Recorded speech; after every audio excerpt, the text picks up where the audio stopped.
You have a lawsuit from an estate of a star broker, Michael Lorig, that is suing JPMorgan from wrongful death suit. I've never heard anything so odd. I have to be honest with you about this.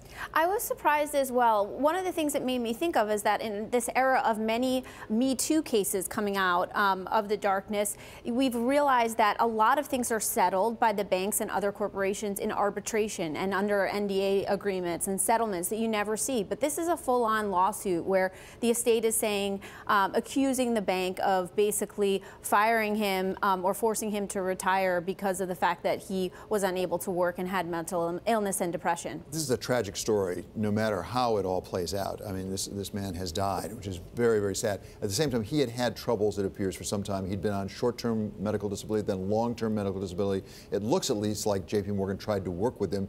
He wanted to come back. They didn't have a job for him, and obviously he was very discouraged. He'd been there forever, going way back. But at the same time, like, you still need to, in some ways, have a job as well. Like, you can't be on extended leave forever. And you've had to deal with this in a corporate setting too, so how do you even manage? Not exactly in this like context, but I've had people with physical problems, with health problems, where we put them on medical leave and things. But at some point, you have to manage your business.